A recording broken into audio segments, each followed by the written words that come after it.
golongan yang paling dibenci dekat dalam tentera adalah Assalamualaikum, salam sejahtera.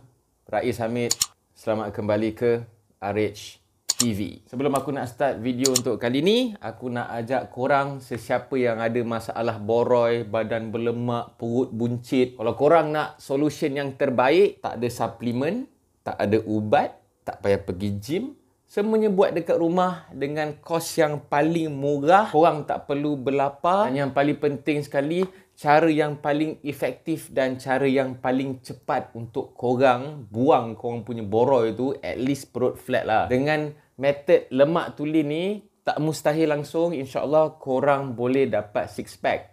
Sebab apa? Ramai yang dah berjaya, Alhamdulillah. So, kalau korang nak join, kita ada lagi 2 batch yang terakhir sebelum tahun baru ni. Boleh join projek buang lemak tahun baru. So kita buang kita punya boroi-boroi, kita buang kita punya lemak-lemak dan kita dapatkan six pack sebelum tahun baru 2021. So, boleh klik link dekat bawah. Paling murah dalam dunia guys. Program 7 hari RM99 saja. Untuk video kali ni aku nak cerita dekat orang lah. Biasalah aku suka cerita pengalaman aku dalam tentera dan sebagainya, bla bla bla bla. Tapi aku bukan macam orang lain. Orang lain suka cerita pasal kehebatan tentera, aset apa yang diorang ada, benda tu betul, tak ada masalah. Tapi aku tak nak cerita sebab orang lain dah cerita. Buat apa aku nak cerita lagi? So korang nak tengok kehebatan tentera Malaysia, aset dan sebagainya, pergi tengok video lain. Benda-benda yang aku share ni mungkin ramai yang tak tahu kisah Angkatan Tentera Malaysia, kisah di sebalik yang korang tengok, di sebalik uniform, di sebalik yang korang nampak pergi perang, ada kawat dan sebagainya. So aku cerita benda-benda yang korang tak tahu. Tapi jangan risau, aku takkan cerita apa-apa yang ada kena-mengena dengan rahsia negara. Sebab aku dah sign dah cap 10 jari. Mana boleh kan, kau kena buang Malaysia baru tahu. Untuk kali ni aku nak cerita dekat korang, aku nak share dekat korang. Benda ni adalah sebahagian daripada aku punya pengalaman. Dan apa yang aku nak cerita kat korang ni adalah aku punya pendapat peribadi lah. Dan aku rasa ramai juga tentera-tentera dan bekas-bekas tentera pun berfikiran yang sama macam aku juga. Aku nak share dekat korang antara golongan-golongan yang paling dibenci di dalam tentera. Serius kan bunyi dia? Sebab apa golongan-golongan ni dibenci dalam tentera? Tentera ni pun salah satu pekerjaan juga.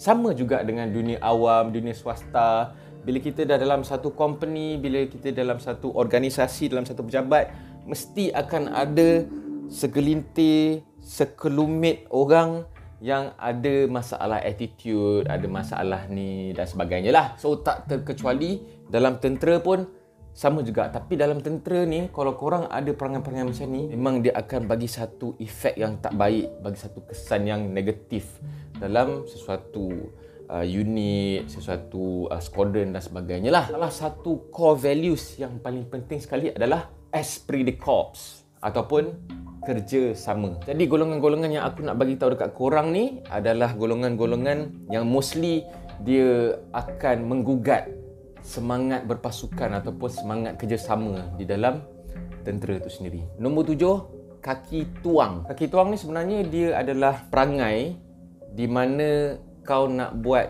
kerja yang senang, kau tak nak susah.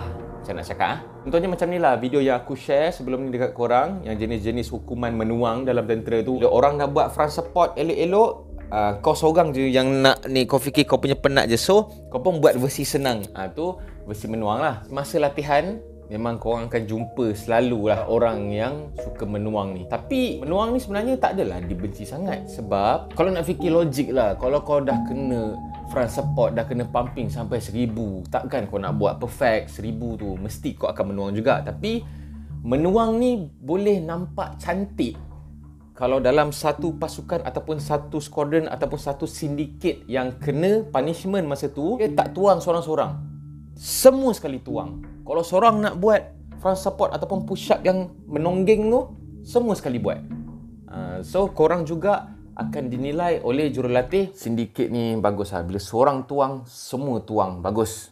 Esprit de corps, kerjasama. Sebenarnya menuang ni dia tak ada masalah sangat lah. Cuma ada masa-masa dia yang tiba-tiba orang lain duk buat perfect, tiba-tiba kau seorang je nak menuang, itu akan bagi masalah lah dekat kau punya kumpulan ataupun kau punya sindiket. Nombor 6, kaki report sick. Dalam tentera, istilah yang digunakan untuk orang yang sakit yang perlu pergi ke klinik untuk mendapatkan MC. Kalau dalam awam ialah nama dia report sick. Pagi-pagi sebelum start kerja, kau kena isi borang, kena pergi melapor dekat doktor, dekat resat ataupun rumah sakit Angkatan Tentera. So dia akan check apa semua dan dia akan menentukan sama ada kau layak untuk dapat attend B ataupun attend C. Attend B ni adalah di mana kau tak boleh mengikuti latihan tu 100%, tapi kau kena hadirkan diri. Attend C adalah di mana keadaan kau sangat teruk, memang kau tahap tak boleh bangun, kau kena baring. So kau dibenarkan berehat dekat dalam bilik. Bukan MC tapi kau boleh keluar pergi mall. Tak, kau kena duduk dekat dalam bilik, dalam kau punya camp ataupun dalam kau punya bilik bujang. Dan attend A adalah di mana sebenarnya kau menipu dan kau sebenarnya sihat. Ada sesetengah golongan ni, dia selalu sangat report sick. Sikit-sikit report sick. Hari Isnin je report sick. Hari Jumaat je report sick. Kenapa hari Isnin dan hari Jumaat adalah favourite report sick? Hari Ahad kan cuti. So dia nak sambung cuti dia report sick hari Isnin. Dan juga ada yang report sick hari Jumaat. Sebab apa?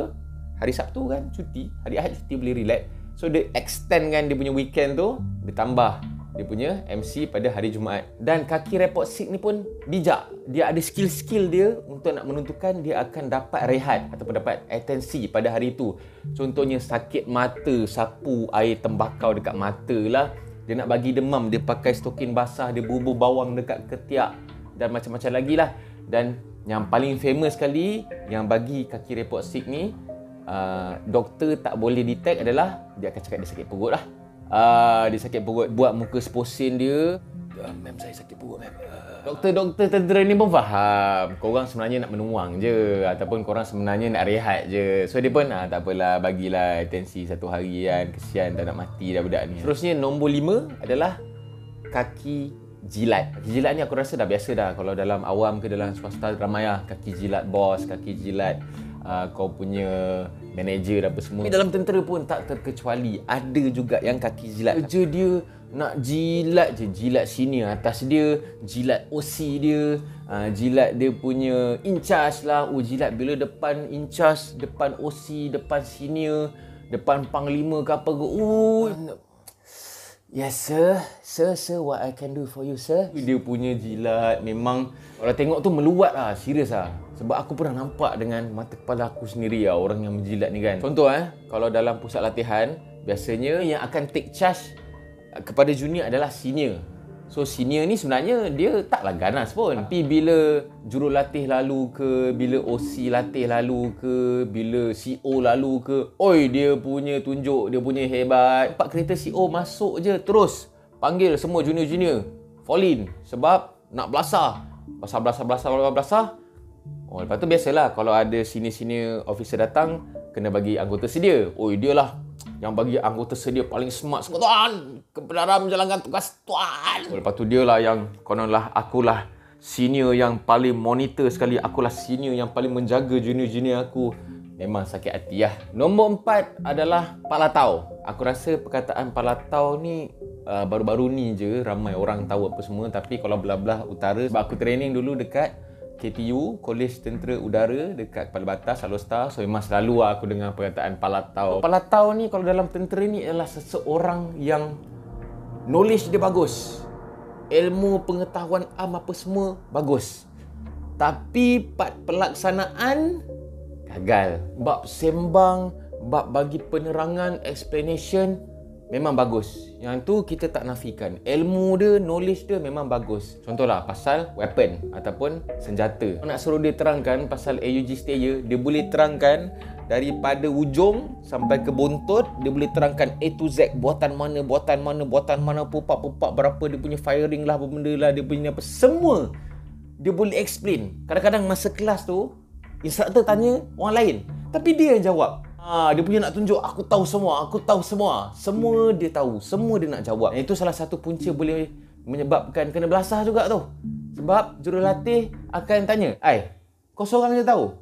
Kawan-kawan kau yang lain tak tahu? Palatau ni dia jenis yang dia nak pandai seorang-seorang. Dia tak suka share dengan orang sebab dia takut orang akan menyamai kepandaian dia.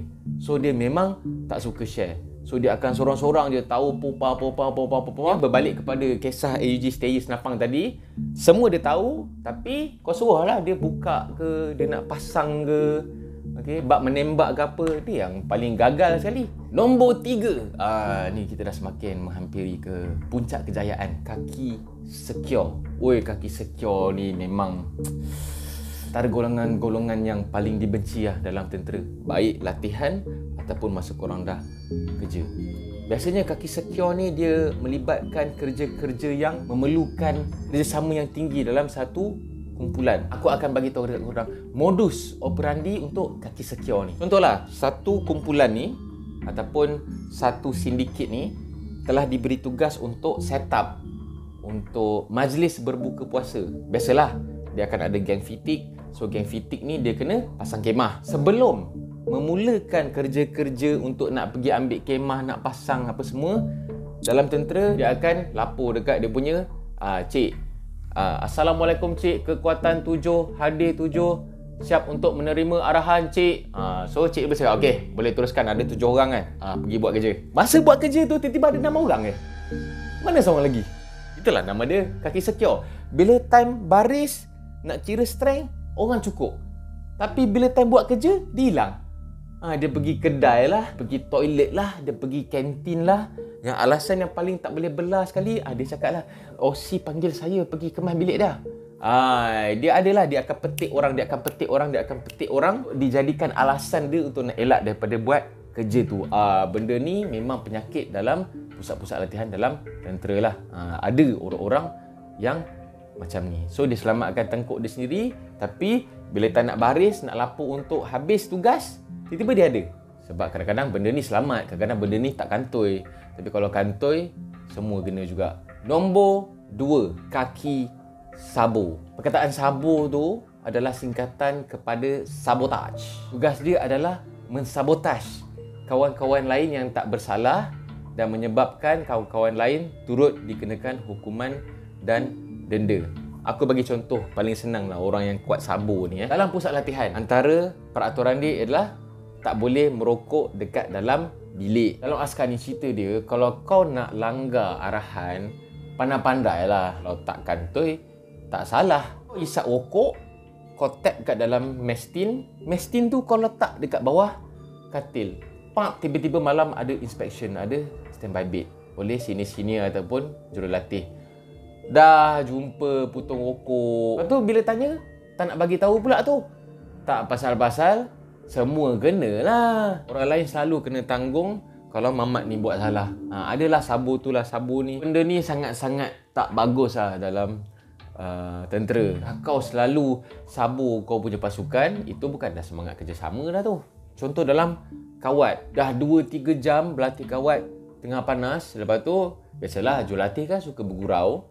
So dia cakap, okey, sebelum aku bagi hampa semua keluar baris, aku nak 20, 1, 2, hantar kaki berasap berapi. Oi, orang lain semua, okey, kita buat 20. Angkat kaki paras, hentak padat, kasih bergegar perit square ni. Oi, punya hentak 20, 1, 2. Tiba-tiba dia cakap, tu ada seorang tu, dia angkat kaki dia macam orang malas. Tu sabo lah tu. Tiba-tiba tak pasal-pasal, dah tak boleh keluar baris.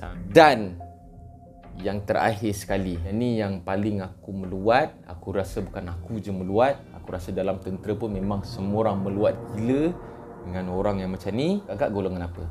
Golongan yang paling dibenci dekat dalam tentera adalah Kaki Report. Apa yang aku boleh cakap, Kaki Report ni adalah dia bit of everything. Kaki sabo pun dia, kaki tuang pun dia, palatau pun dia. Benda ni memang banyak kali pernah jadi masa aku dalam latihan kadet dululah. Masa tu adalah hari weekend. Jadi, junior-junior ni ditugaskan untuk buat domestik ataupun pembersihan dekat skuadron. Adalah seorang daripada aku punya squad ni, dia merasakan itu satu ketidakadilan. Sebab apa? Junior-junior penat. Pagi dah kena belasah, malam dah kena hell. So kenapa tak suruh senior-senior je? So yang lagi best pula, bapa dia adalah salah seorang yang berkuasa masa itu di dalam pusat latihan itu.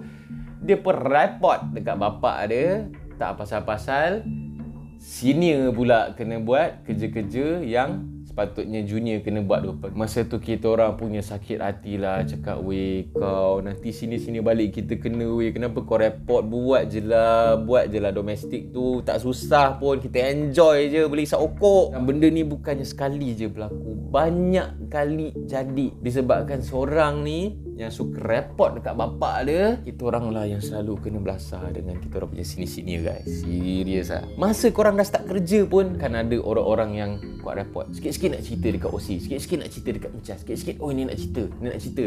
Kau nak tunjuk macam kau ni baik sangat. Golongan kaki report ni sebenarnya kalau dalam tentera memang sangat bahaya sebab mulut dia ringan sangat. Bayangkan kalau anda ditawan oleh musuh, aku rasa golongan-golongan yang kaki report ni yang paling senang nak bocorkan rahsia negara. Orang tanya je, radar dekat mana? Baru nak ugut sikit je, okey. Radar dekat sini. Habis kau cerita semua. So inilah perangai kaki report, golongan kaki report yang sangat berbahaya kepada Angkatan Tentera Malaysia. Ini pendapat aku lah. Mungkin anda yang tengah tonton ni, anda juga seorang tentera ataupun anda adalah bekas tentera. Korang boleh komen dekat bawah, bagi tahu golongan-golongan apa lagi yang korang benci dekat dalam tentera ni. Sebab yang aku dapat senaraikan 7 je yang selalu aku berhadapan lah. Mungkin korang lagi tahu, korang lagi lama dekat dalam servis, korang lagi ada experience, so korang boleh sharekan dekat bahagian komen kat bawah. So kepada golongan-golongan yang aku sebut tadi, kalau korang masih wujud dalam perkhidmatan Angkatan Tentera Malaysia, insaf lah, ubah-ubah lah. Tak payahlah, askar ni it's all about esprit de corps, it's all about kerjasama. Nak senang sama-sama, tapi kalau susah, kita susah sama-sama. Mungkin perangai-perangai ni korang bawa daripada kampung korang. Bila korang melalui latihan tentera, insyaAllah benda-benda ni akan dapat dibuang dari dalam diri korang. Tapi kalau sesiapa yang terlepas masuk sampai tamat latihan, sampai korang dah start kerja, korang dah berkhidmat, korang dah operational dalam squadron, dalam unit dan sebagainya, saya cakap aku, korang takkan hidup senang, korang takkan lama kat dalam servis. Sebab korang-korang yang aku cakap ni, 7 golongan ni akan menyusahkan perkhidmatan. So Alhamdulillah, thank you guys sebab channel Rais Hamid RHTV dah mencecah 40k subscriber. Thank you so much untuk korang punya sokongan. Korang bagi moral lagi dekat aku, bagi semangat lagi dekat aku untuk aku nak buat banyak lagi video-video dengan konten-konten yang menarik, yang menghiburkan hati korang dan dapat bagi info dan ilmu yang bermanfaat untuk korang. Benda ni boleh bagi manfaat juga dekat orang-orang yang nak masuk tentera supaya tak adalah perangai-perangai yang macam aku cerita tadi ni. Korang boleh like video ni, jangan lupa like. Jangan lupa tekan butang subscribe dan juga tekan butang loceng untuk notification video-video aku selepas ini. Assalamualaikum. Stay safe. COVID masih ada. Hati-hati. Ikut SOP. Bye-bye.